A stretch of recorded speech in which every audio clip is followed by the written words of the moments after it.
and the omnibus. So I was forced into the Archers when I was a child. And look, it's come back to bite me later on. I'm awash with this stuff.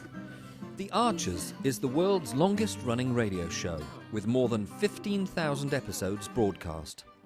Despite being a rural flavour show, The Archers is recorded in the heart of... Have you ever thought about how everyday chats, the kind of stuff we barely notice, might actually be packed with, well, with meaning? About people and places. Yeah, like a hidden layer. Exactly. And what if you could tap into that, get a real feel for a community just by listening to those ordinary moments? Well, that's pretty much our mission for this deep dive. We're digging into daily life in Ambridge, you know, the classic British village, using some audio snippets from The Archers, specifically from August 7th, 2025. Right. And these bits of conversation, they might seem small, maybe even trivial at first glance. Yeah, just small talk. But stick with us because they unlock some surprising things about relationships, the community feel, and what the characters themselves are going through. It's kind of a shortcut for you to grasp that whole complex weave of rural life. Okay, let's dive in. We start with something that sounds, honestly, pretty mundane. Oliver's on the phone to Susan Cart, and he can't find his shooting magazine. Seems like nothing, right? But you're saying there's more to it. Oh, absolutely. Yeah. Because it wasn't just lost. Turns out Martha had squirreled it away. Very deliberately.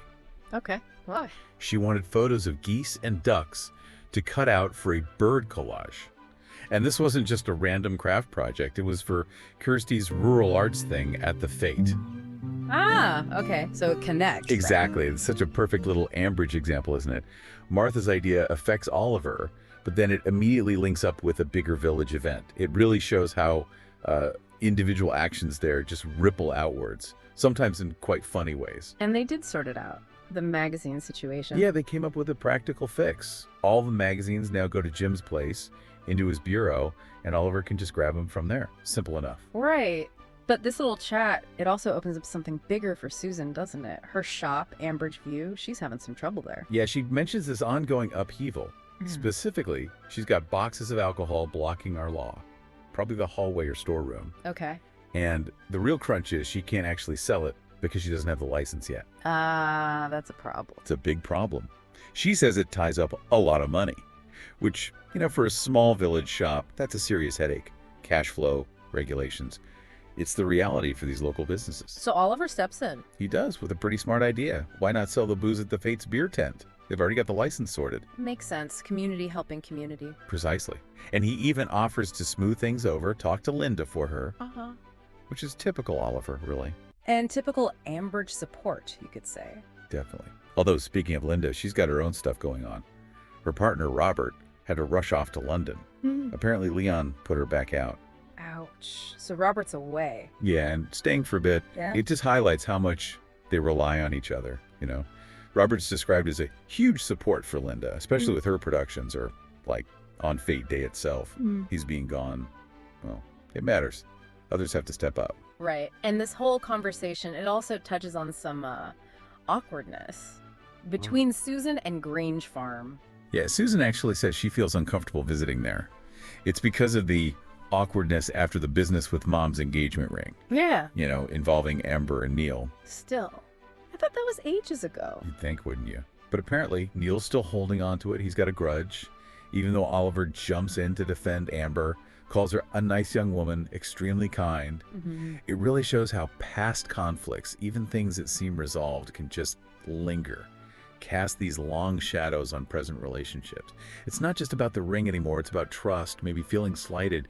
And it makes just popping over for a visit feel complicated. Yeah, I get that. And Oliver seems a bit down about something else, too. Something about Great Gables. Just a brief mention. He's disappointed some young woman hasn't applied for a job there, a role he thinks is perfect for her. It's just a hint, really, but it adds to this sense of unspoken worries, maybe missed chances, simmering under the surface in the village. Okay, let's shift focus now. A happier occasion, perhaps. Emma's birthday. Yes. And it starts nicely. She gets a gorgeous bracelet with daisies on it from her mom. Lovely. But knowing Ambridge birthdays, there's usually something extra. Oh, you bet. The planning for the teddy zip wire at the Fete is just brilliant. It's incredibly detailed. A teddy zip wire. Seriously. Seriously. The teddies have to have a medical with Ben first to make sure they're fit for the flight. A medical for teddies. Okay. Then they get teddy calls, like call signs, I guess, which hilariously they always pass because otherwise you'd have screaming fits from the kids. Naturally. And they get strapped in the little harnesses and off they zoom. And there's even a rescue plan. If one gets stuck, Ed and Emma rappel down or something while Kenton does commentary to make it fun. That's amazing. The level of detail. It shows real kind of quirky community spirit. It absolutely does. Pure Ambridge charm. So amidst all this, Amber shows up. Yes, singing happy birthday, bouquet in hand, snapdragons, apparently from a brand she works with. Uh-huh. A nice gesture. Seems like it. But there's some backstory to Emma's birthdays, isn't there? There is. Emma mentions that last year's birthday was actually one of the worst days of my life. Oh, why was that?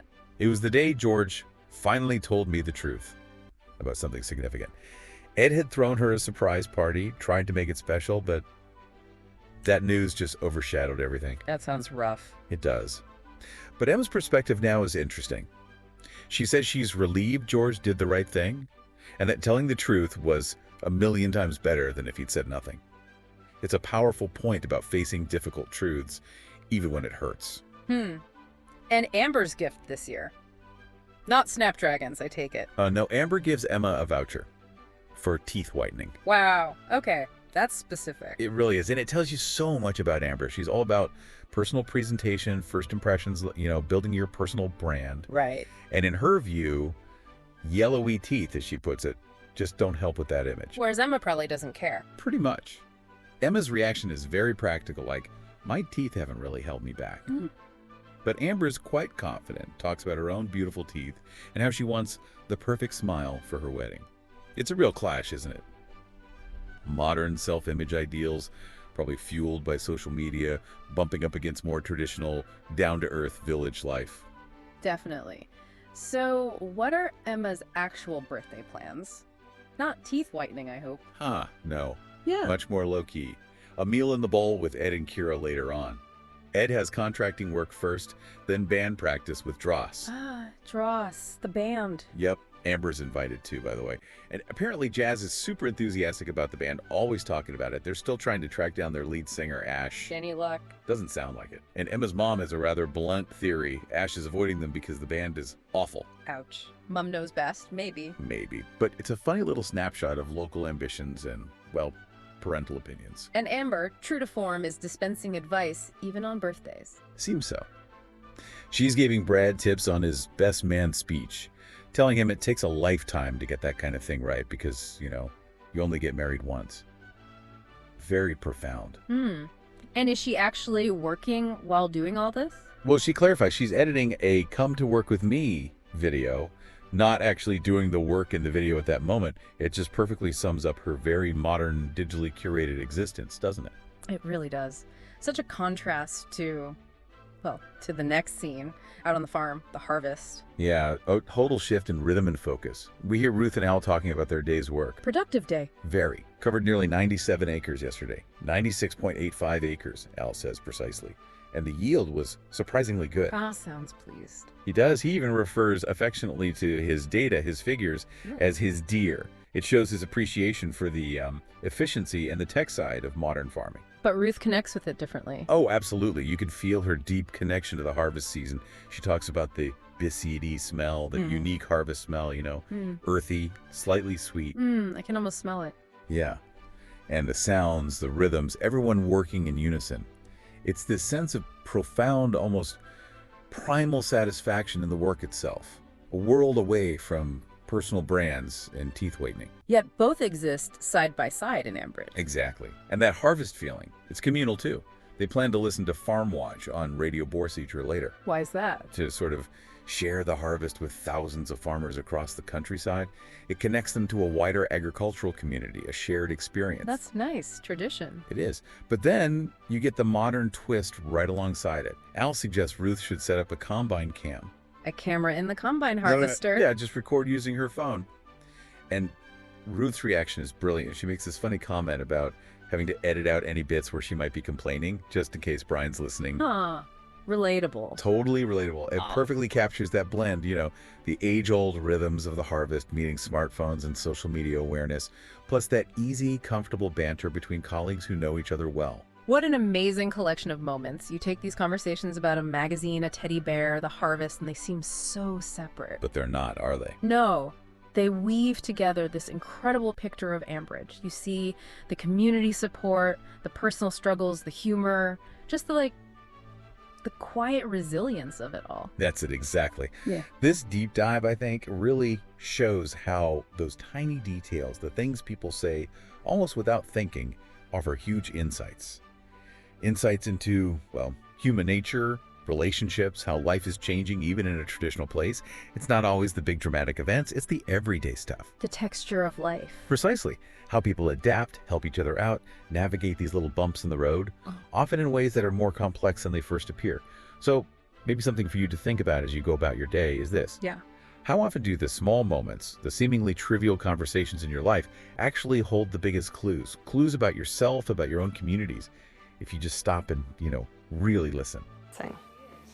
So what are you doing now? Just getting ready for the next episode. Just And, moving mics around. So what do you do? I do the spot effects on the arches. Any Are you what we movements call Foley then? and- kind of. Yep. Okay. And these are all part of the paraphernalia of production. Yep. That's the ball bar. That's, This one. yep. That's. Haley so wanted to be in their own place when their baby came. It's due in 2 months. Not much chance of that now. No. I mean, it would have been a stretch for them financially, mind, but I just wish there was something practical I could do to help them, Caroline. I think The Archers has had this immense popularity over the years, basically because it has always very accurately reflected the reality of life and living in a rural community at whatever